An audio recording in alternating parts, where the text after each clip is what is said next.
श्री चैतन्य उपासना मंडळ नांदेडच्या 2026 सालामधला हा 23वा नामस्मरण चातुर्मास.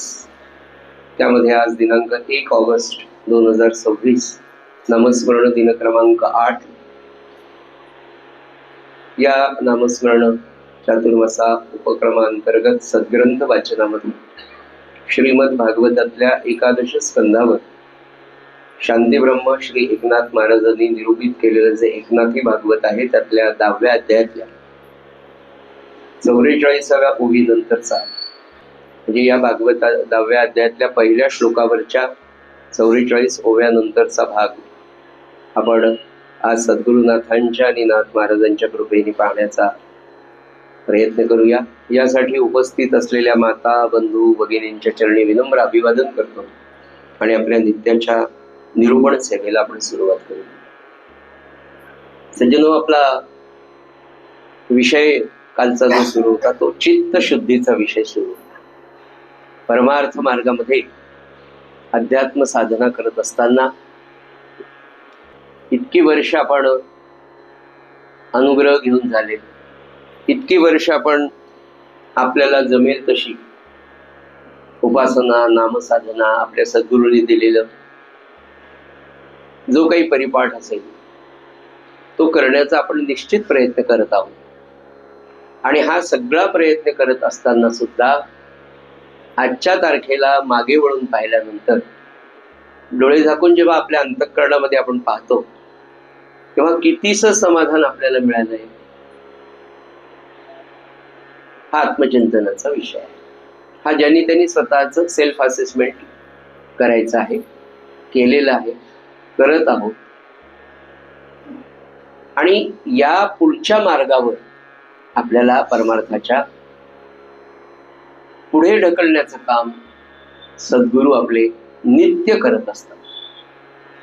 पण अनुभूती अशी आहे आज की पूर्ण समाधान प्राप्त झालेलं नाही, शाश्वत समाधान प्राप्त झालेलं नाही. आणि मग त्या शाश्वत समाधानाच्या प्राप्तीसाठी म्हणून नाथ महाराज असं सांगतात की या परमार्थ मार्गावर चालत असताना चित्त शुद्ध होणं फार गरजेचं आहे. आता चित्तशुद्धी म्हणजे काय, हा आपला कालपासून विषय सुरू आहे. त्याची प्रस्तावना आपण काल अशी पाहिली की कर्म हे ईश्वराला अर्पण करून केलं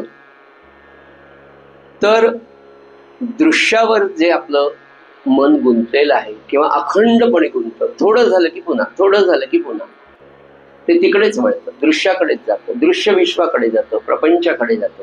याचा अर्थ प्रपंचाकडे जातं, आपल्याला आवडणाऱ्या गोष्टींकडे ते जातं, जे हितावं नाही त्याच्याकडे जास्त जातं, की जो विषय आहे की जे प्रिय आहे, प्रेयस आहे त्याच्याकडे जातं, श्रेयस जे आहे त्याच्याकडे जात नाही.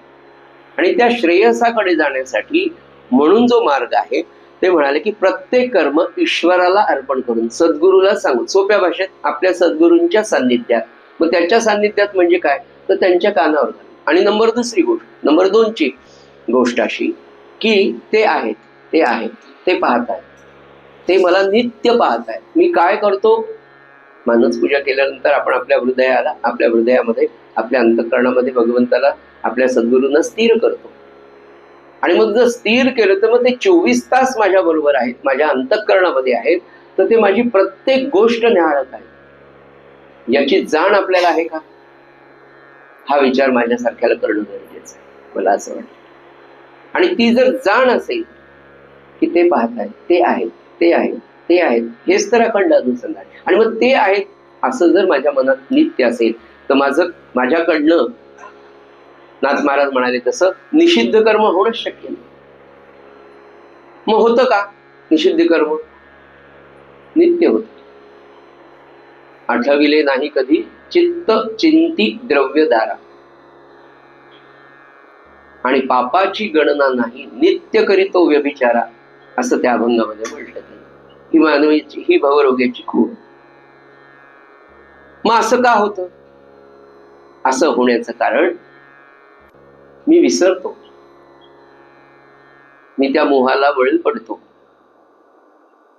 माझं मन दृश्य विश्वाकडे, मोहक वस्तूंकडे, मोहमयी जगाकडे जातं, त्या क्षणी मी भगवंताला विसरलेलो असतो.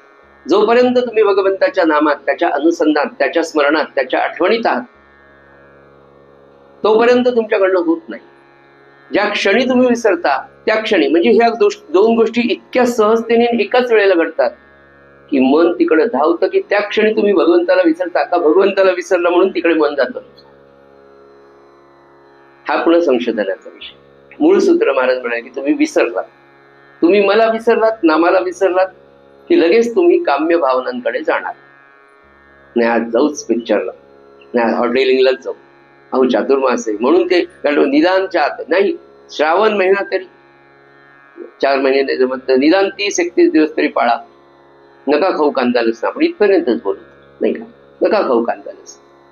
पण नाही, पण अशाच मनाला बंधन घालणाऱ्या गोष्टीने मनाला आवर होतो. कारण जितका भोग तुम्ही भोगाल, जितकी वासना तुम्ही भोगाल, तितकी भोगतच ती कधीच संपणार नाही.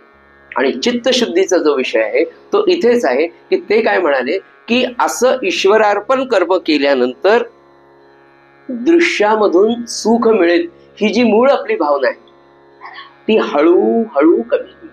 एकदम नाही कमी होईल, वासना क्षय होईल, वासना क्षीण होईल. वासना क्षीण होणं म्हणजे चित्तशुद्धी होणं. आणि अगदी सोपं सांगू का तुम्हाला, अजून दृश्य विश्वावरचं प्रेम कमी होणं याला चित्तशुद्धी असं म्हणतात.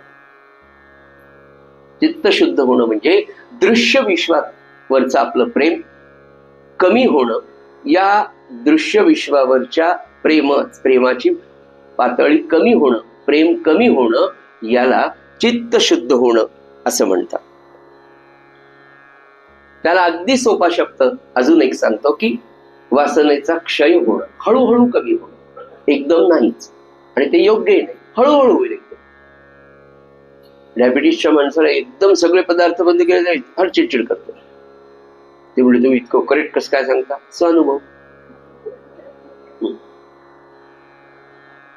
म्हणून महाराज सुद्धा म्हणाले की वासनेचा क्षय हळूहळू कमी होईल. नक्की होतो बघा, जसं जसं नाम वाढेल, जसं जसं सत्संग वाढेल, जशी जशी उपासना वाढेल ना, तसं मानवी जीवनात आपल्याला पाहायला मिळतं नाही अरे ही वासना खरंच कमी होते.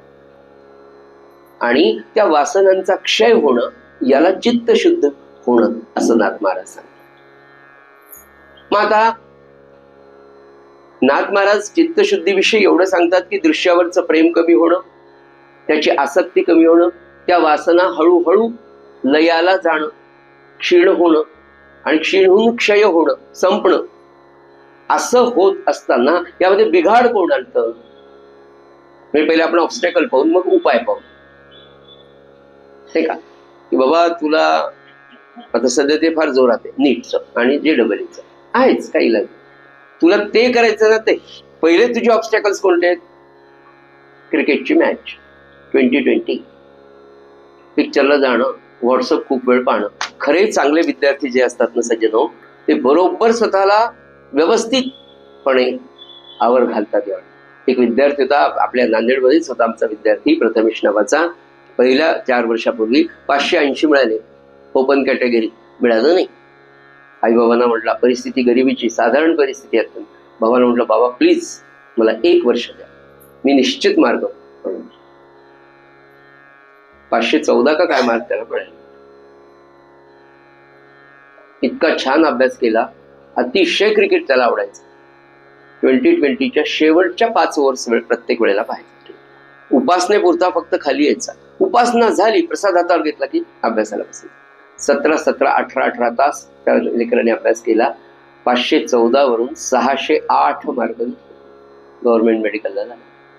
मला सांगायचं काय की आपल्या वासनांना आवर घालण्यासाठी कशी पद्धती, हे जसं आपण प्रपंचात करतो ना, अगदी तसं या दृश्य विश्वातल्या आकर्षक गोष्टींकडे, मोहमयी गोष्टींकडे मनुष्याचं मन धावण्याचं, तर ते ऑब्स्टॅकल्स त्यांनी शोधले. मला सांगायचं का, त्या विद्यार्थ्यांनी स्वतःचे ऑब्स्टॅकल्स शोधले. येणाऱ्या अडचणी कोणत्या? तसं या चित्तशुद्धीमध्ये येणारी सगळ्यात मोठी अडचण सज्जन जी आहे ती आहे अहंकार, अभिमान, मीपणा. यालाच वासना म्हणतात. वासनेचंच नाव अभिमान आहे, वासनेचंच दुसरं नाव आहे मीपणा असतो. हा जसा मी असल्यामुळे सगळ्या गोष्टी ना, मला हे पाहिजे, मला हे आवडतं, मला हे करायचंय, मला हे पाहिजेच आणि मला ते करावंच वाटतं, मला त्याच्याशिवाय जमतच नाही, ही याच मूळ कुठं आहे तर अहम मध्ये आहे, अहंकारामध्ये आहे, अभिमानामध्ये आहे. हेच ऑब्स्टॅकल नाथ महाराज म्हणाले चित्तशुद्धीसाठी अहंकाराची निवृत्ती, त्याच्यावर तुम्हाला काम करावं लागेल. म्हणजे पहिली गोष्ट ही.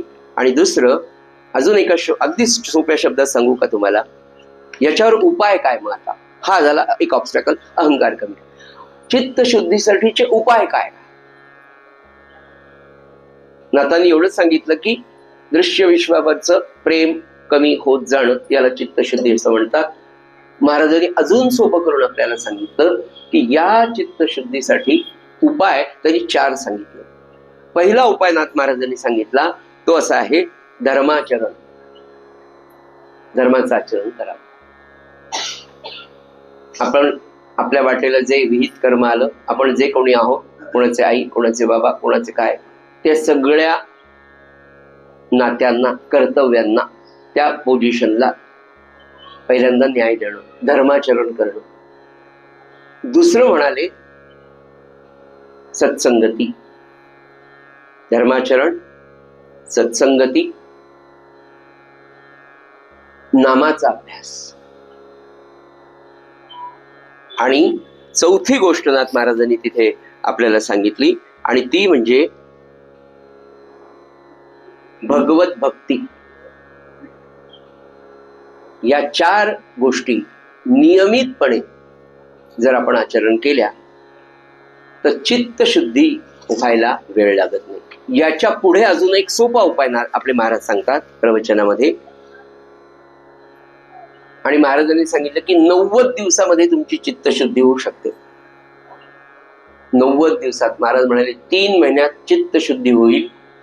त्यासाठी काय करावं म्हणाले की रोज संध्याकाळी झोपत असताना पहिल्यांदा ते ह्या 3 गोष्टी, ही 3 औषधं दिली, 4 औषधं, भगवत भक्ती, धर्माचरण, सत्संग आणि नाम.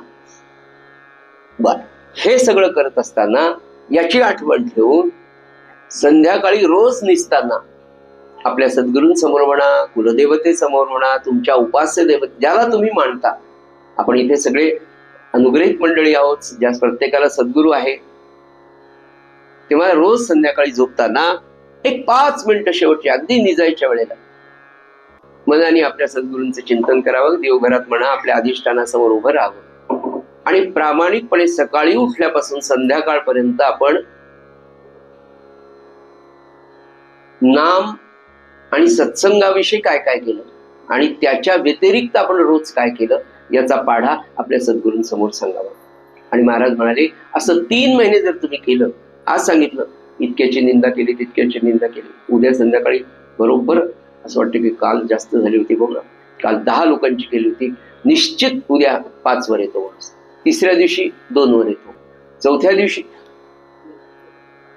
ते मला फारसं माहित नाही, पण असं सांगतात की चर्चमध्ये दर रविवारी ते जाऊन कॉन्फेस्ट का काय म्हणतात त्याला, म्हणजे सोमवार ते शनिवारपर्यंत, हा कन्फेस्ट, ते सोमवार ते शनिवारपर्यंत सगळं करायचं आणि रविवारी जिजसच्या समोर जाऊन मी असं असं केलं, मी पुन्हा करणार नाही एवढं सांगायचं, पुन्हा सोमवार येतो, पुन्हा रविवार.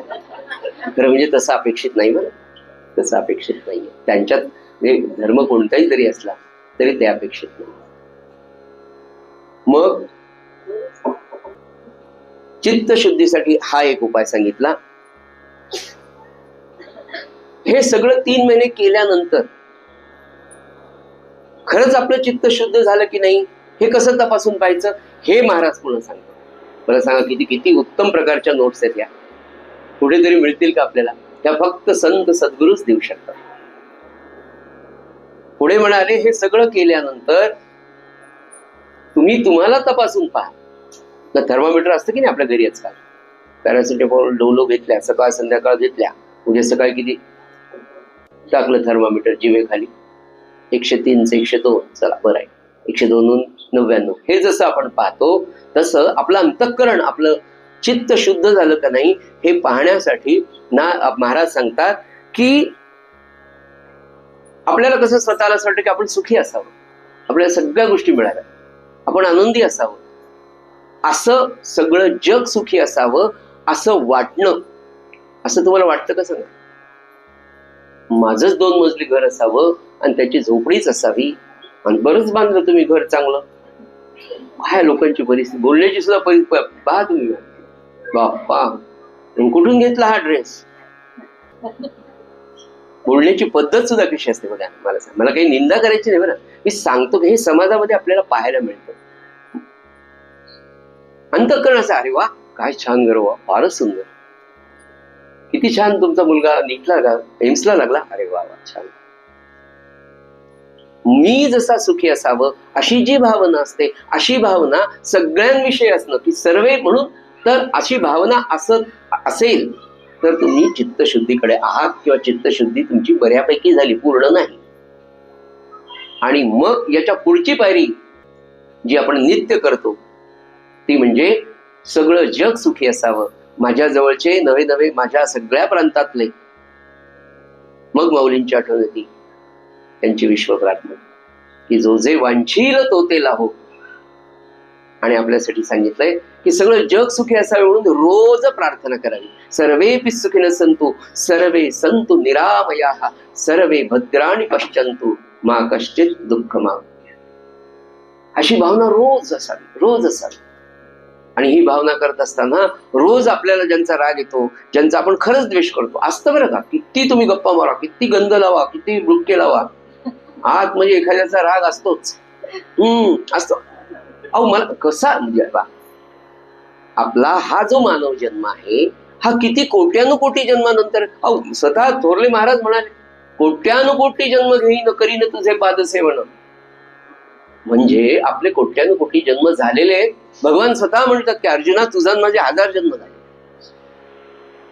म्हणजे ही अवस्था पुढे जाऊन तुम्हाला सांगू का, ब्रह्मानंद महाराजांविषयी आपले थोरले महाराज बोलताना म्हणाले, म्हणजे तीच गोष्ट फक्त संदर्भ बदलला म्हणून सांगतो की आदरणीय बाबा बिलसर एकदा वाणीरूप महाराजांशी बोलताना म्हणाले, ब्रह्मानंद महाराजांचा विषय थोरले महाराज बोलत होते, खूप भरभरून बोलत होते की माझा बुवा कसा आहे, माझ्या बुवाचं वैराग्य कसं आहे, माझ्या बुवाचं ज्ञान किती आहे. तर म्हणाले माझा बुवा म्हणजे ब्रह्मानंद बुवा, माझा बुवा हा प्रत्यक्ष शुक आहे म्हणाले, शुकमुनी आहे म्हणाले. इतकं त्याचं, आणि त्याचं वैराग्य चैत्रातल्या चांदण्यासारखं आहे, त्याचं ज्ञान शुकमुनींसारखं आहे. असं बोलता बोलता इतकं सांगत असताना बाबांना सहज त्यांचं महाराजांचं बोलणं थांबल्यावर त्यांनी हात जोडले. बाबा म्हणाले, बाबा काय महाराज मला ब्रह्मानंदांसारखं कराल. तर महाराज काय म्हणाले, केशवराव ते एका जन्माचं नाही. आणि मी कुठेतरी वाचल्याचं मला स्पष्ट छान आठवतंय की माऊलींना असं कधीतरी विचारलं होतं की तुम्ही इतक्या 18-19व्या वर्षी एवढं ज्ञान जगाला दिलं तर काय म्हणाले. तर माऊली म्हणाले होती की गेले 7 जन्म मी एकदाही असत्य भाषण केलेलं नाही. माऊली म्हणाली 7 जन्म मी असत्य भाषण केलेलं नाही. तेव्हा हे म्हणजे मला सांगायचं एवढं नम्रपणे सज्जनो ही एका जन्माचं नाही. म्हणून जी द्वेष भावना असते, इतक्या जन्माचे आपले मलिन संस्कार या अंतःकरणावर झालेले, तर ते एकदम कसं स्वच्छ होईल. सद्गुरू प्रल्हाद महाराज नेहमी म्हणायचे त्यांच्या भाषेत, विदर्भामध्ये आमच्याकडे ते पातेल, इकडे पातेल म्हणतात, बहुगुण म्हणजे भगुण, त्याचा अपभ्रंशून भगुण शब्द झाले. बहुगुण की ज्या भांड्यामध्ये वेगवेगळ्या प्रकारचे पदार्थ करता येतात तेव्हा त्याला बहुगुण म्हणतात. प्रल्हाद महाराज म्हणायचे की ते बहुगुण चुलीवर ठेवलं की काळं व्हायचं म्हणाले. ते काळं झालेलं बहुगुण एकदम धुतलं जातं का म्हणाले. रोज त्याला विटकरीने थोडं, तेव्हा काही विम वगैरे नव्हते, तर विटकरीची पावडर करून घासायच्या बायका नारळाच्या शेंडेने, आहे की. महाराज म्हणाले ते काळं भांड स्वच्छ होण्यासाठी रोज घासावं लागतं. तसं आपलं अत्यंत अनेक जन्मांचं मलिन झालेलं हे जे अंतःकरण आहे, या अंतःकरणावर झालेले मलिन संस्कार एकदम नाही जात. काय सांगू तुम्हाला, आपण आपल्यालाच आठवतंय ना की 20-25 वर्षापूर्वीचे आपण उपासनेला यायचे आणि आताचे आपण, खूप फरक, खूप चांगला फरक सगळ्यांमध्ये, म्हणजे माझ्यामध्ये पडलेला आहे नाही का. तर सगळं जग सुखी असावं. आणि रोज मनातनं प्रार्थना, म्हणून म्हटलं ना, सर्वेपि सुखीन संतु सर्वे संतु निरामया म्हणत असताना आपल्या मनात ज्यांच्या ज्यांच्या विषयी आपल्याला राग आलेला असेल, कोणी आपल्याला काही बोललं असेल, तो त्यांनी केलेला अपमान, त्याच्यामुळे त्याच्याविषयीची द्वेषभावना, क्रोधाची भावना आपल्या मनात असेल, तर महाराज ती कमी करा, त्यालाही सुखी करा, त्यालाही सुखी करा, त्यालाही चांगली सद्बुद्धी द्या. आणि हा एक उपाय आहे म्हणाले चित्तशुद्धीचा. आणि अशी प्रार्थना केली नित्य 3 महिने संध्याकाळी आपला पाढा सद्गुरूंच्या समोर प्रामाणिकपणे जर वाचला, तर महाराज म्हणाले की 3 महिन्यामध्ये चित्तशुद्धी होते. पण त्या चित्तशुद्धीला पुन्हा त्यांनी जोड दिली आहे नामस्मरणाची, सत्संगाची आणि अखंड अनुसंधानाची. सत्संगानेच अखंड अनुसंधान राहतं बरं, फार मदत होते. ग्रंथवाचनाची, ग्रंथवाचन ही एक संगती आहे. सगळ्यात जास्त उत्तम संगती जर महाराज म्हणाले सगळ्यात चांगली सत्संगती तर नामाचीच आहे की नाही, तू आहेस, तू आहे. म्हणून म्हटलं ना, मानस पूजा हा फार सुंदर प्रकारे हो. चित्तशुद्धीसाठी म्हणा, अखंड अनुसंधानासाठी म्हणा, किंवा अखंड सत्संगासाठी. मानस पूजा रोज 5-10 मिनिटं का होईना. अहो, एवढे प्रपंचाची आपण कामं 24 तास करतो. तेच घर झाडणे, तेच वॉशरूम घासणे, तेच स्वच्छ छान दिसलं पाहिजे, किचन ओटातच दिसला. मला तुमच्या सगळ्यांविषयी अत्यंत आदर आहे बरं, की खरोखर किती काम करावं लागतं या सगळ्या प्रपंचाच्या धबडक्यामध्ये, ज्याच्यासाठी आपल्याला मी म्हटलं ना की अन्न देतो उदरासी, शरीर विकणे लागे तयासी, पण जेणे घातले जन्मासी, त्यासी कैसे विसरावे बा. समर्थ म्हणतात, ज्यांनी जन्माला घातलं नाही का,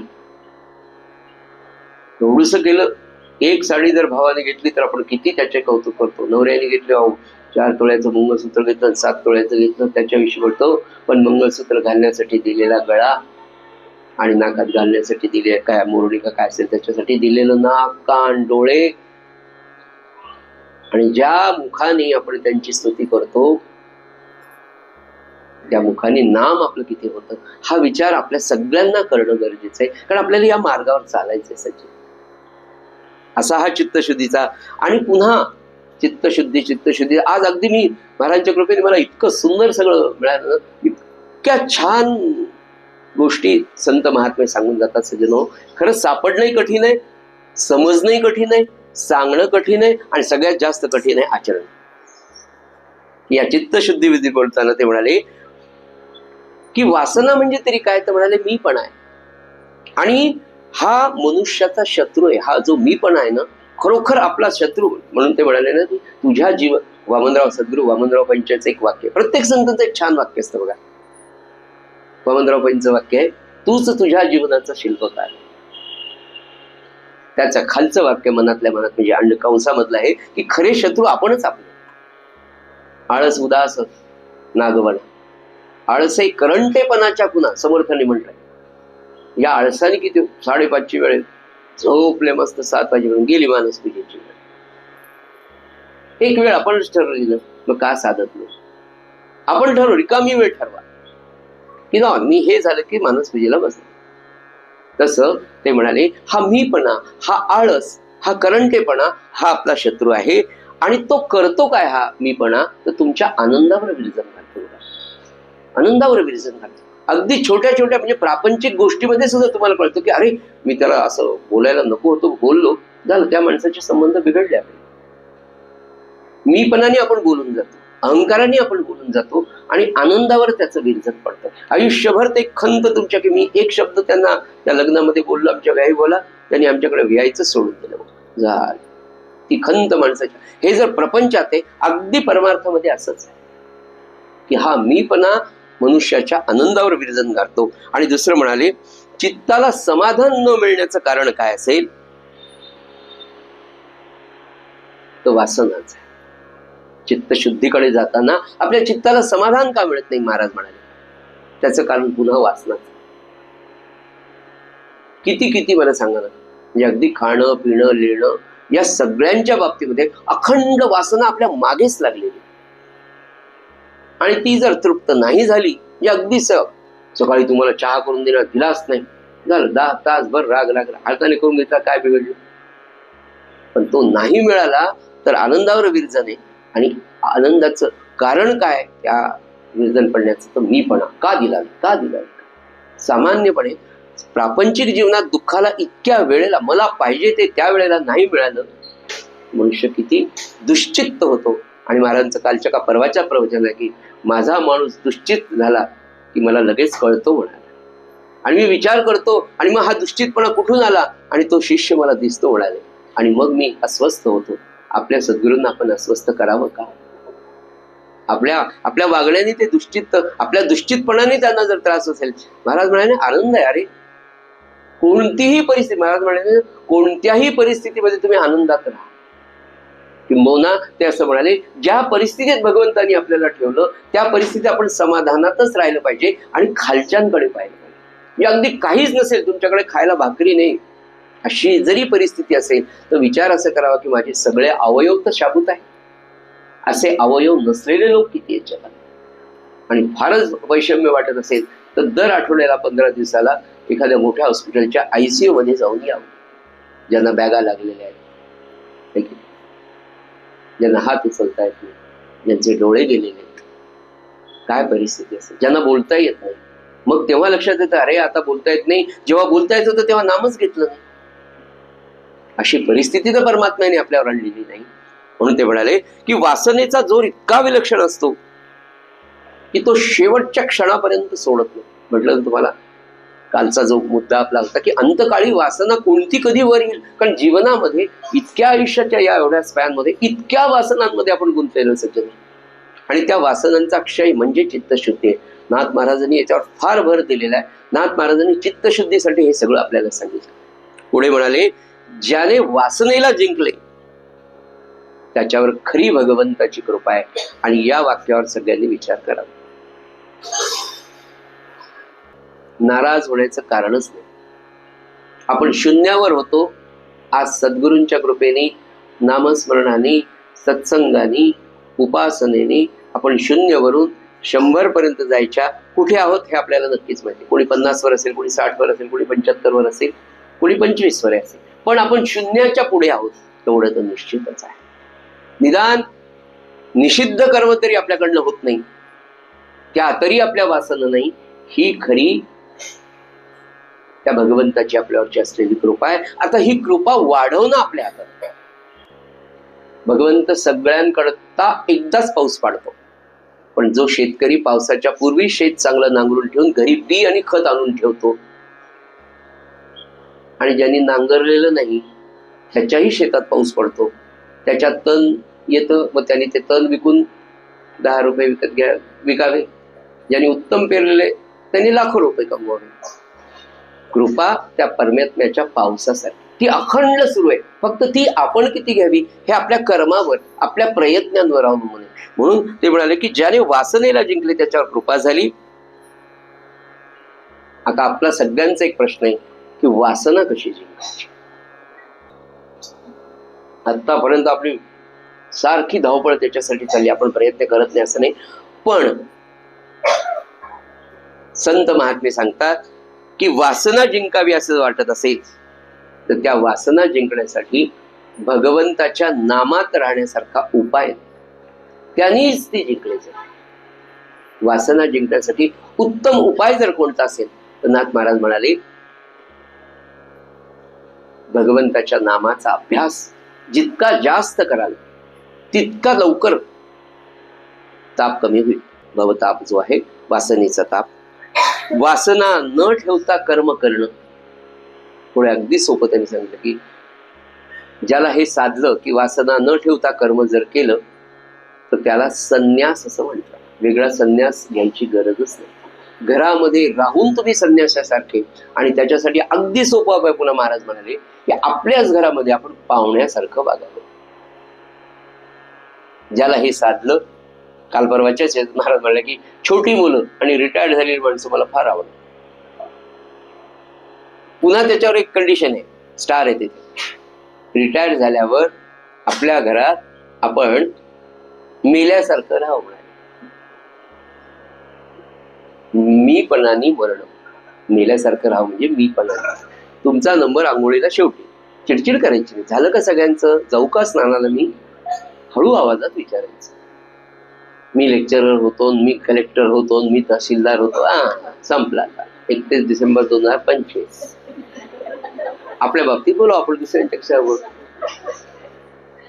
आपण. तर वृत्तपत्र, समजा वृत्तपत्र आलं तर आधी घरच्या दुसऱ्यानं वाचायला, ते रिकामं पडलं असेल कुणी घेत नाही, तासभर पाहायचं, मग आपण ते वाचायला घ्यायचं.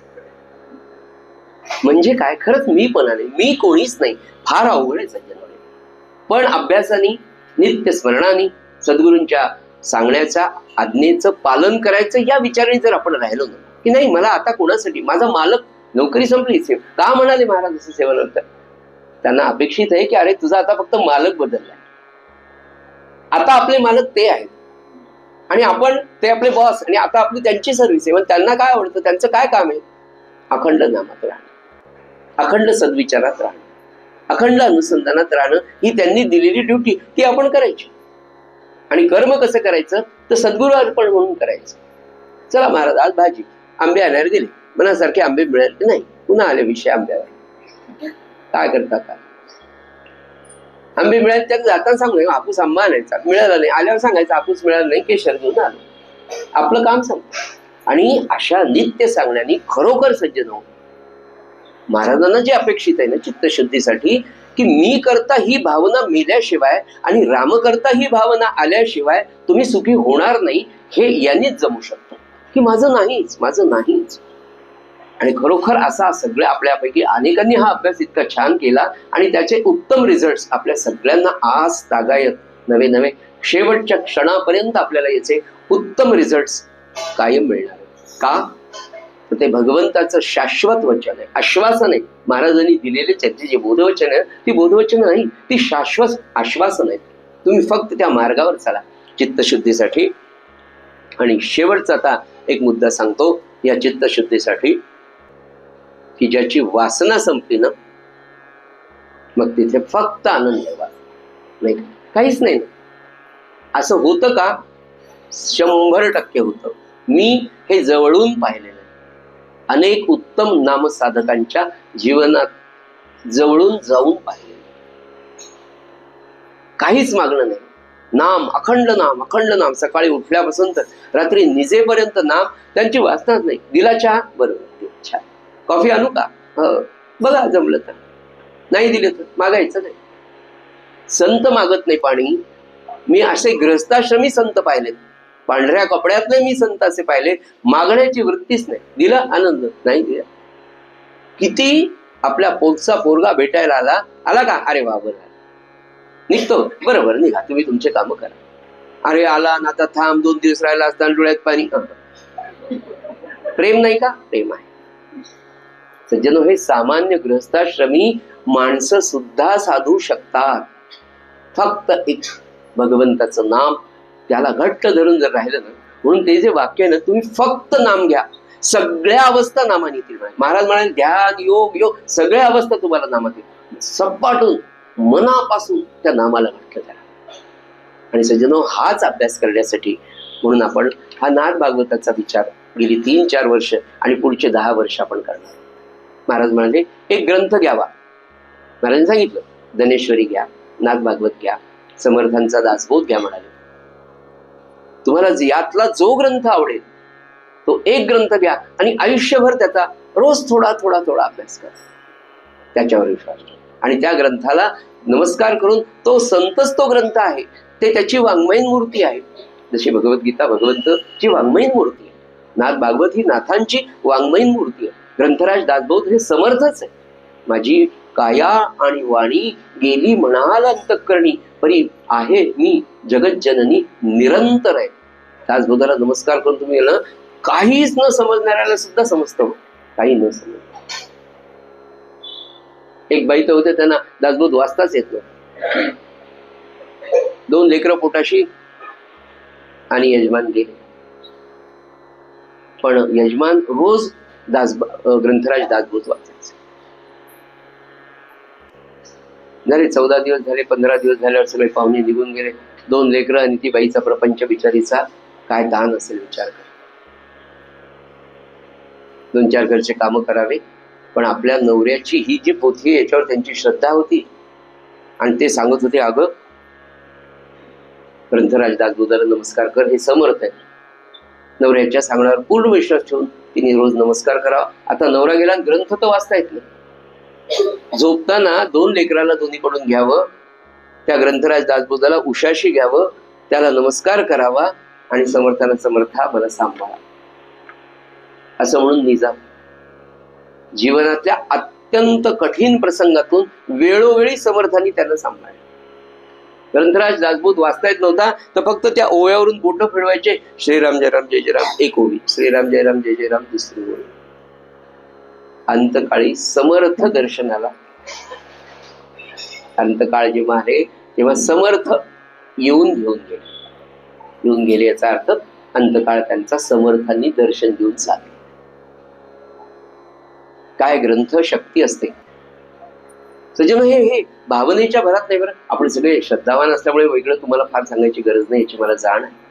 पण हे इतकं सत्य आहे आणि या सत्यत्वाचा विश्वास आपल्या नेक्स्ट जनरेशनवर वाढवण्याचं काम आपलं आहे बरं का.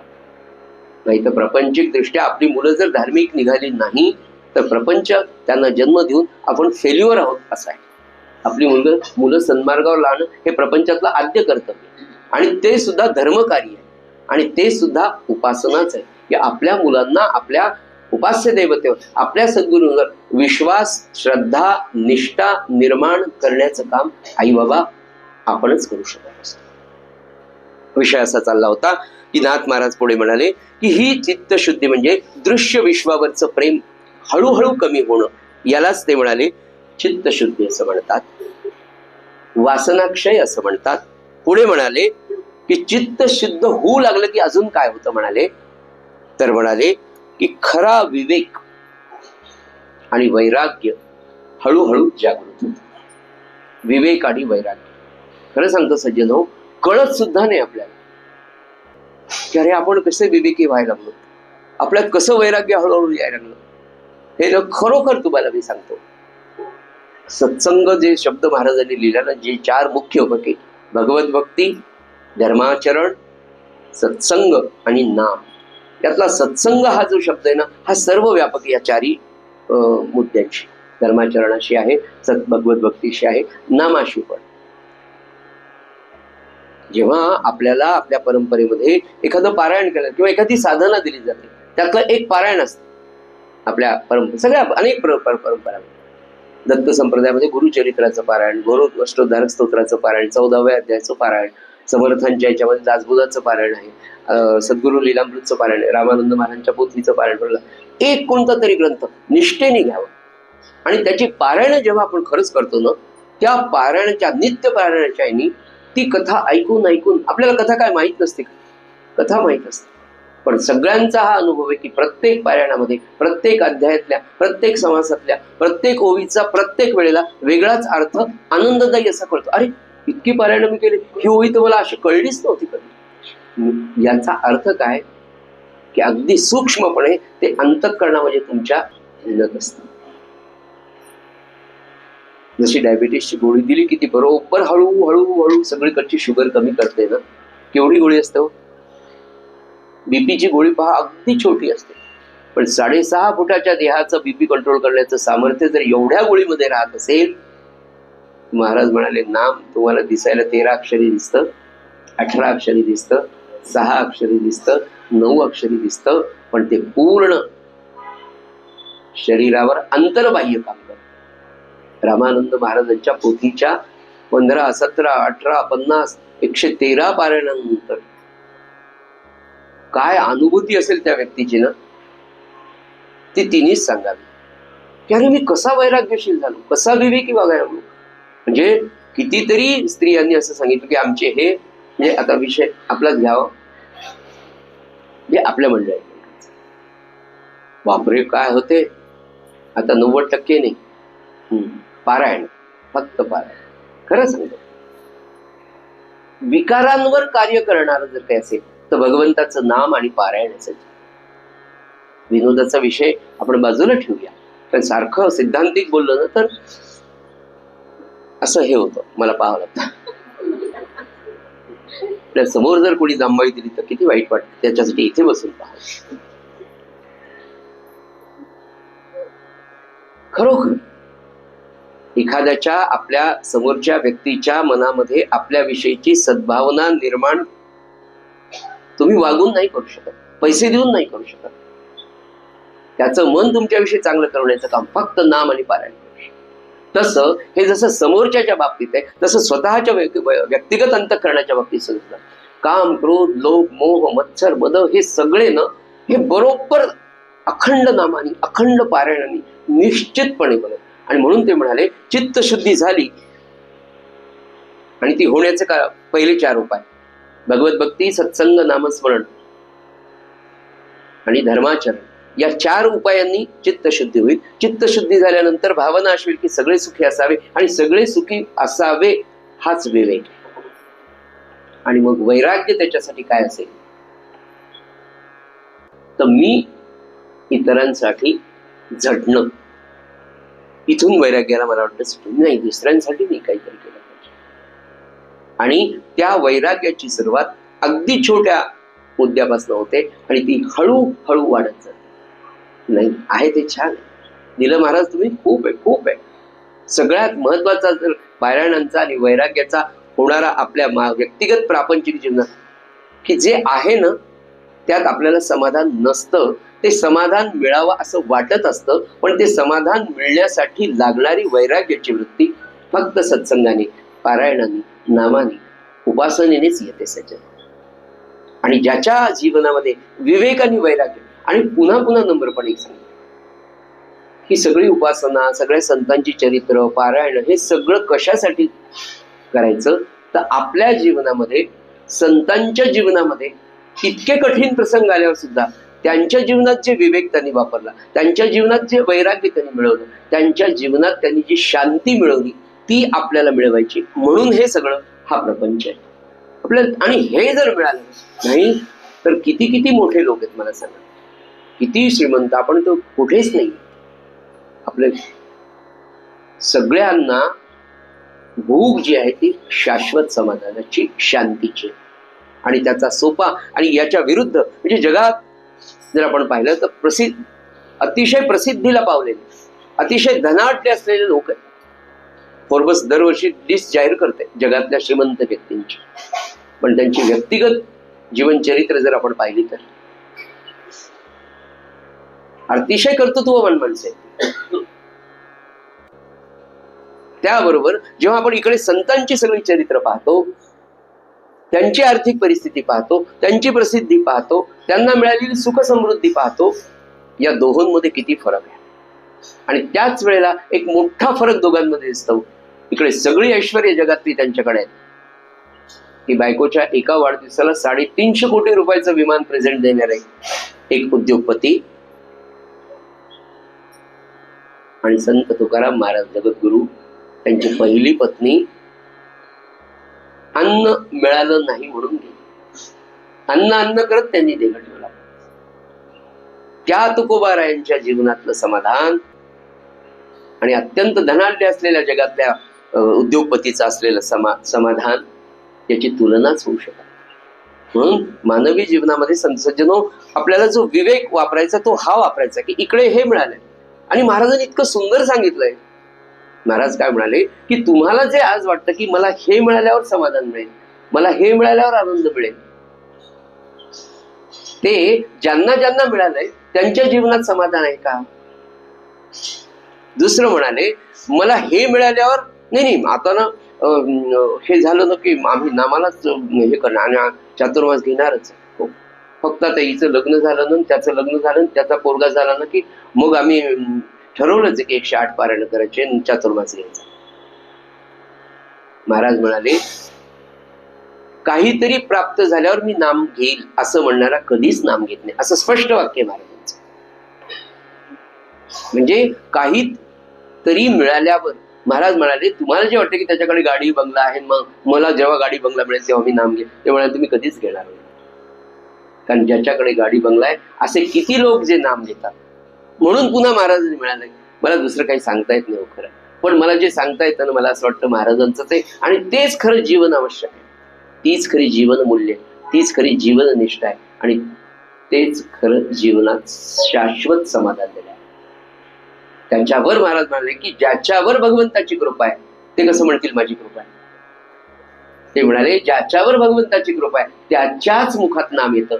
मग आपण किती श्रीमंत आहोत सगळं, नाही? भगवंताचं नाम जर आपल्या मुखामध्ये येतंय तर खरंच महाराजांची कृपा आहे. बरं, महाराज काय म्हणाले, महाराजांचं इतकं गोड वाक्य आहे. काय खरंच चरित्रानं महाराजांची ही आश्वासनच. काय दयाळू असतात सर, काय विशाल अंतःकरणाचे असतात, किती क्षमाशील असतात. ते म्हणाले तुम्हाला नामाचं प्रेम लागलं आणि तुम्ही नाम घेऊ लागलात की माझा आनंद उचंबळून येतो. काय काय म्हणाले महाराज, तुम्हाला नामाचं प्रेम लागलं आणि तुम्ही जर नाम घेऊ लागला तर माझं अंतःकरण भरून येतं आणि तुमच्यासाठी मी काय करू आणि काय नाही असं मला कोणी म्हणेल का असं मला सांग. आईशिवाय कोणी म्हणू शकेल का असं?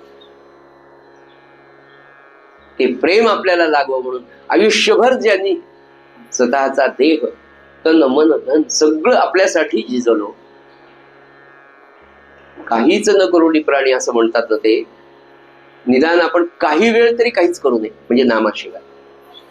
म्हणजे म्हणून की काय आपण छोट्यापासून सुरुवात करा, नाही का? काहीच न करुणी प्राणी, तर आपल्याला काहीच म्हणजे निदान दिवसातले 24 तास मी प्रपंचासाठी घालतो, तर सकाळी अर्धा तास आणि संध्याकाळी अर्धा तास मी काहीच करणार नाही प्रपंचाचं काम, फक्त महाराजांचं नाम घे. 1 तास आपण जर करून पाहिलं सज्जन, 40 दिवसामध्ये अतिशय सुंदर अनुभूती महाराज दिल्याशिवाय राहते.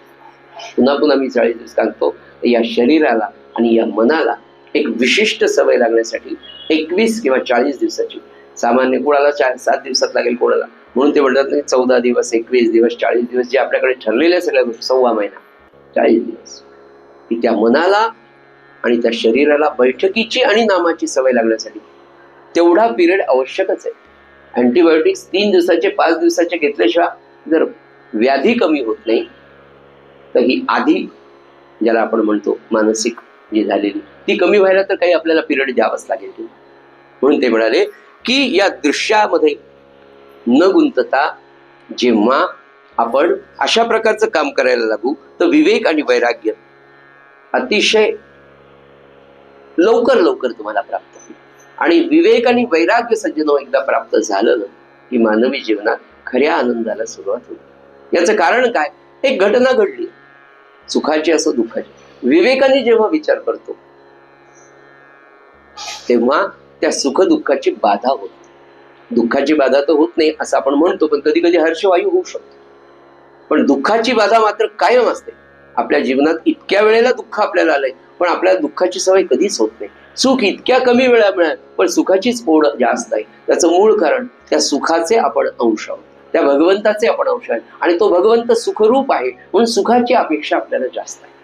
मग त्या सुखाची पूर्तता होण्यासाठी ते म्हणाले या विवेकाची आणि त्या विवेकाबरोबर वैराग्याची गरज आहे. आणि ते प्राप्त होण्याची जर काही खूण असेल तर ते म्हणाले चित्तशुद्धी. आता पुढे महाराज म्हणाले की हा सगळाच ग्रंथ 19 स्कंध हा वेदांताचा आहे, ब्रह्मज्ञानाचा. त्याच्यात जितकं जास्त सोपं करून आणि हे करता येईल तेवढं, तरी पण काही ओव्या ह्या थोड्याशा जड वाटू शकतात, पण आपण नाही जड करून घ्यायच्या. नाथ महाराज असं म्हणाले पुढच्या याच्यामध्ये की निष्काम बुद्धीने स्वधर्माचरण जर आपण केलं तर अंतःकरण शुद्ध होतं. तो विषय आपला झाला की निष्काम कर्म कर्तव्य आहे. शुद्ध अंतःकरण होण्यासाठी अगदी प्रापंचिक जीवनात आणि याच्यावर श्री महाराज फार सुंदर सांगतात. आता हा एक सिद्धांत आहे की निष्काम कर्म तुम्ही जर प्रपंचामध्ये मानवी जीवनामध्ये जर केलं तर अंतःकरण शुद्ध होतं आणि ते अंतःकरण शुद्ध झाल्यानंतर नाराज झाले की दृश्य वस्तूंबद्दल हळूहळू उदासीनता येते, असा एक सिद्धांत. आता हे कसं वापरायचं, निष्काम कर्म वगैरे सगळं आपल्या अवघड वाटतं. अगदी सोप्या भाषेत संत सांगतात, महाराज सांगतात. महाराज म्हणाले तुम्ही तुमच्या मुलांना जन्म दिला, त्यांना वाढवणं तुमचं कर्तव्य. तुम्ही त्यांना उत्तम शिक्षण द्या, उत्तम संस्कार द्या, मोठं करा. आणि त्याच्यासाठी महाराजांनी एक दृष्टांत दिला. महाराज म्हणाले मला एक ग्रस्त भेटले. मी म्हटलं त्याला कसं काय चाललं? ते म्हणाले बरं आहे, ठीक आहे. अरे खरं म्हणजे महाराजांना अपेक्षित आनंदी आहे म्हणायचं. का? 2 मुलं होते, त्यातल्या एकाचं लग्न झालं, सुनबाई आली, अशी त्यांची परिस्थिती महाराजांना माहित होती. तरी महाराजांनी विचारलं काय झालं म्हणे. नाही, मुलाचं लग्न झालं. महाराज म्हणाले अरे वा, छान आहे. हो झालंय म्हणाले, पण आता तो कसा वागेल हे काही सांगता येत नाही. आता लग्न होऊन फक्त 6च महिने झाले, नाही आत्ताच लग्न झालं, 6 महिन्यांनी तो कसा वागेल मग ठरवतो म्हणे. तर महाराजांचं सांगणं आहे निष्काम कर्माविषयी. महाराज म्हणाले म्हणजे तुम्ही खरं प्रेमाने त्याला वाढवलं नाही म्हणाले, खऱ्या प्रेमाने तुम्ही कर्तव्य केलेलं नाही म्हणाले. का? तुम्ही तुमचं कर्तव्य केलं, त्याला मोठं केलं, शिक्षण दिलं, नोकरी लागली, लग्न करून दिलं, आता त्यांनी माझ्याशी चांगलं वागावं ही तुमची अपेक्षा, हे निष्काम कर्म नाही, हे महाराजांनी सांगितलं. याच्या पुढे जाऊन एका आश्वासनामध्ये महाराज म्हणाले की ज्याला आपण कर्तव्य कर्तव्य म्हणतो म्हणजे काय म्हणाले, कर्तव्य म्हणजे काय, कर्तव्याची व्याख्या महाराजांनी सांगावी. महाराज म्हणाले कर्तव्य म्हणजे आपण ज्याच्याशी आपला जो जो संबंध येतो त्याच्याविषयीचं कर्तव्य. आता मूल आहे समजा, किंवा तुम्ही तुमच्या नातेवाईकाला एखाद्याला शिकवलं असेल, मोठं केलं असेल, काही पैसे दिले असेल, त्याच्या घर बांधायला काय अशी काहीतरी मदत केली. महाराज म्हणाले ज्याच्याविषयीचं जे कर्तव्य, जे कर्म, सत्कर्म तुम्हाला ज्याच्याविषयी जे करायचं ते केल्यानंतर त्यांनी आपल्याला बरं म्हणावं, इथून सुरुवात केली महाराज. तुम्ही तुमचं कर्तव्य केल्यानंतर, ज्याच्याविषयी जे कर्तव्य केलं ते कर्तव्य केल्यानंतर त्यांनी आपल्याला बरं म्हणावं किंवा त्यांनी आपल्या उपयोगी पडावं ही अपेक्षा न ठेवणं, असं समजून आयुष्यभर राहणं, याला कर्तव्य असं म्हणतात. एवढी व्यापकता आहे मला सांग. हे आपल्याला जमलंय का? मला तर नाही. मग नमस्कार केला नाही, लग्नात तर आमच्याकडे पाहिलंच नाही त्यांनी. आता त्यांच्या मुलीचं लग्न 100 पाहुणे त्यांच्याकडे येणार आणि तू कोण तिस्मारखा करून येतो. मग मी लग्नाला पैसे दिले होते 50,000, आम्हाला बोलवलंच नाही, आमच्या तर नावाची पत्रिकाच नाही, आणि मी काय समजलो. आणि मग महाराज म्हणाले की माणसाची बुद्धी किती द्वेषमूलक असते की अशा भांडणातून, अशा अपमानाच्या बोलण्यातून मी जर मेलो तर माझ्या त्याला नमस्कार करायला त्याला बोलू नका, इथपर्यंत मनुष्य अहंकाराने बोलतो. हे महाराजांचे वाक्य आहे. का? तर संत हे समाज जीवन जवळून पाहत असतात. जेव्हा संत महापुरुष आपल्या घरी येतात ना, आपल्याला असं वाटतं, पण त्यांचं किचन पासून तर आपल्या हॉल बेडरूम पर्यंत बारीक लक्ष असतं. कोण काय बोलतं, काय नाही, काय वृत्ती आहे या घरातल्या स्त्रीची, पुरुषाची, मुलांची, हे सगळं संत असं पाहत असतात. म्हणून प्रत्येक संताला अनुग्रह झाल्यानंतर, ब्रह्मज्ञान झाल्यानंतर त्यांचे सद्गुरू त्यांना तीर्थयात्रेला पाठवतात. समाजाची परिस्थिती पहा, आणि ती परिस्थिती पाहून तुम्हाला दिलेलं ब्रह्मज्ञान पुढच्या पिढीला द्यायचंय.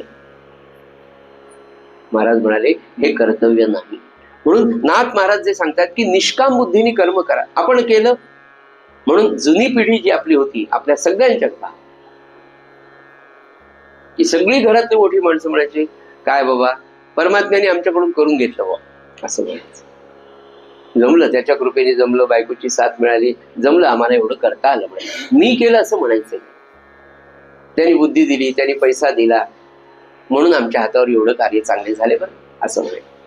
ही सुद्धा किती भगवंताला स्मरण केलेलं कार्य, यालाच ईश्वरार्पण कर्म म्हणा, किंवा याला निष्काम बुद्धीने कर्म केलं. आणि असं जर केलं तर ते म्हणाले दृश्य विश्वित महा, आपण आपलं कर्म करावं. चला चला, अजून एक म्हण आपल्या सगळ्यांना माहित आहे, ती म्हणजे नेकी करणा दर्या मेटाना. सत्कर्म करायचं विसरून जायचं, सत्कर्म करायचं विसरून जायचं, आणि करतच राहायचं. सद्गुरुदास महाराज म्हणाले सत्कर्म करावं, मोठं कर्मावर उपर्ण झटकून निघून जावं म्हणाले. मग इतकं सगळ्यांच्या अंतःकरणात बसलेलं वाक्य. बासरचं एवढी मोठी निर्मिती त्यांनी केली, 1 कोटी रुपयाचा जवळपास जीर्णोद्धारासाठीचा खर्च झाला. आणि त्याच्या पूर्णाहुतीच्या नंतर जेव्हा महाराज नागपूरला निघाले तर म्हणाले आता हे लक्षात घ्या, हे कर्म झालं, दत्तात्रयांच्या आचरणी अर्पण केलं, आता आपण उपर्ण झटकून रिकाम होऊन जायचं. म्हणजे काय, आम्ही केलं 4-4 दिवस, 15-15 दिवस त्याच्या गप्पा, हे ते पण नाही करायचं म्हणाले. काय झालं बॉन, कसं केलं आम्ही, उपर्ण झटका आणि पुढे चल. हा संदेश संत महात्मे किती, म्हणून म्हणलं ना, संतांची संगत मिळणं, देहात मिळणं फार भाग्य. म्हणून जेवढे जेवढे, म्हणून म्हटलं ना, जो कोणी संत दिसेल, कळालं, आपण जावं, रांगेत उभं राहावं, दर्शन घ्या. नाही त्यांच्या घरी आम्ही कसं जावं, प्रसाद मागून घ्या, मला प्रसाद मिळाला नाही, थोडा घ्यावा हातावर, देणाऱ्याला त्रास होत नाही, संपला बिपला असेल तर काय, मी माझ्याकडचं सांगत नाही. प्रसाद देता का म्हणा, मागून घ्या. त्याच्यामध्ये नम्रता आहे, त्याच्यामध्ये अहम कमी करण्यासाठी की मागा, हात पसरा. आपण नाही का गुरुद्वाऱ्यावर सचखंडला जर बसले तर ते हात देत नाही तुम्हाला, दोन हात ऐसे करो बोले. सद्गुरु निष्ठा काय ती, त्या खरंच खरंच आपल्या शीख बांधवांकडनं आपण शिकली पाहिजे की काय सद्गुरु निष्ठा, काय सद्गुरु सेवा. मला सांग, जगामध्ये सद्गुरु सेवेचा परमोच्च जर कोणता पंथ असेल तर तो आपला शीख पंथ आहे. काय सद्गुरूंच्या चरणी त्यांची सेवा. म्हणाले की देह दृश्यावरचं प्रेम हळूहळू कमी कर, आपण करत राहायचं, कर्म करत राहावं आणि अपेक्षा नाही करायची. महाराज जे म्हणाले की त्याच्यामध्ये अपेक्षा शून्य ठेवली म्हणजेच वैराग्याकडे तुम्ही जाता. या विचाराने वागणं हा विवेक आहे की मी माझं कर्तव्य केलं ना, संपलं. मला परमात्म्याने बुद्धी दिली, मला परमात्म्याने शक्ती दिली, माझ्याकडे पैसा दिला, मी कोणाला मदत करू शकतो. आणि पुन्हा महाराज म्हणाले की ज्याला मी जास्त पैसा देतो त्याची मी परीक्षा पाहतो की हा कसा वागतो, आणि मी ज्याला कामापुरता पैसा देतो त्याच्यावर माझी पूर्ण कृपा असते. म्हणाले ज्याला प्रपंचापुरताच पैसा आहे, आपल्याला तर सगळ्यांना खूपच पैसे दिले, म्हणून आपली नित्य परीक्षा आहे की आपण किती लोकांच्या कामाला रोज पडतो, आणि जर पडत नसेल तर श्रीराम समोर. म्हणून झालेली सेवा नाथ महाराजांच्या चरणी आणि सद्गुरुनाथांच्या चरणी आपण अर्पण करूया.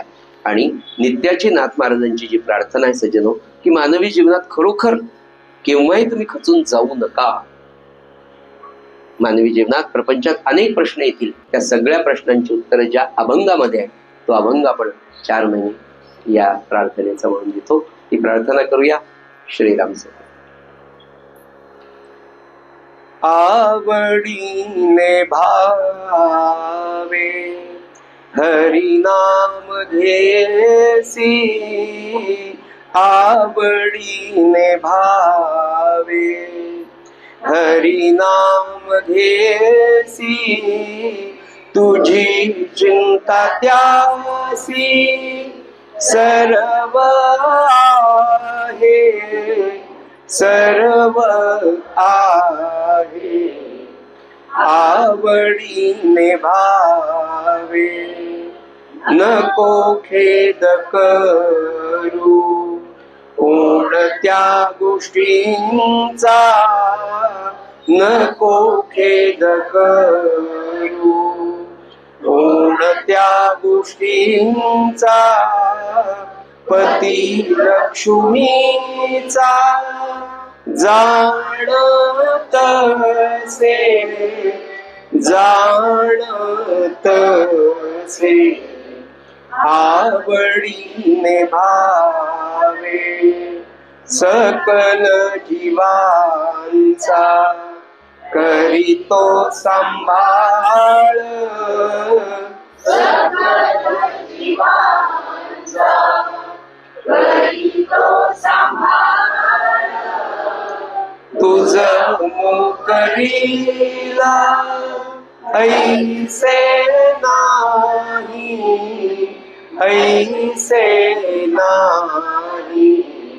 आवडीने भावे जैसी स्थिती आहे, तैशा परी राहे, जैसी स्थिती आहे, तैशा परी राहे.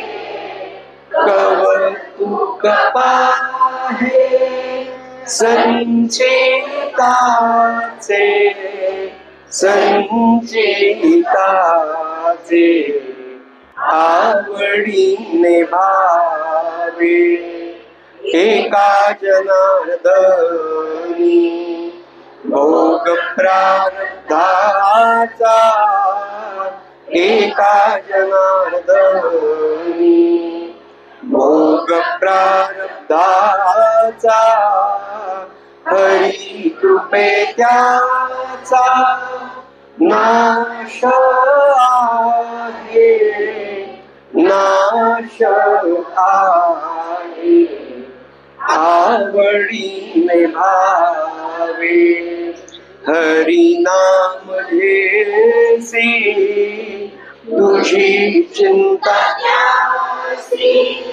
सर्व आहे सर्व आहे आवडीने भावे आवडीने भावे आवडीने भावे. सद्गुरुनाथ महाराज